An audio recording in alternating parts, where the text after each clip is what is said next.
હિન્દુ સમુદાયના પવિત્ર હોળી અને ધૂળેટીના તહેવારો તેમજ મુસ્લિમ બિરાદરોના પવિત્ર રમઝાન મહિને ધ્યાનમાં રાખીને નર્મદા જિલ્લાના તિલકવાડા પોલીસ મથક ખાતે પોલીસ ઇન્સ્પેક્ટર એનપી સુલક્ષણની અધ્યક્ષતામાં શાંતિ સમિતિની બેઠક યોજાઈ હતી. તહેવારો દરમિયાન તાલુકાના તમામ વિસ્તારોમાં શાંતિ, સલામતી અને કાયદો વ્યવસ્થા જળવાય તે માટે ઉપસ્થિત આગેવાનો અને નાગરિકોને અપીલ કરવામાં આવી.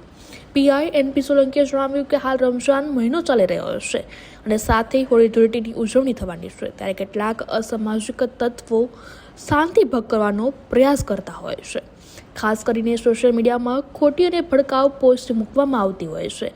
તેથી ઈરાન અને અમેરિકા વચ્ચે ચાલી રહેલા મુદ્દાઓ અંગે પણ કોઈ પણ પ્રકારની ઉશ્કેરણીજનક પોસ્ટ ના કરવા સૂચના આપવામાં આવી છે. યુવાનોને ખાસ ચેતવણી આપવામાં આવી છે કે કોઈ પણ વ્યક્તિ અન્ય ધર્મની લાગણીઓને ઠેસ પહોંચાડે તેવી પોસ્ટ કરશે તો તેના વિરુદ્ધ કાયદેસરની કાર્યવાહી કરવામાં આવશે.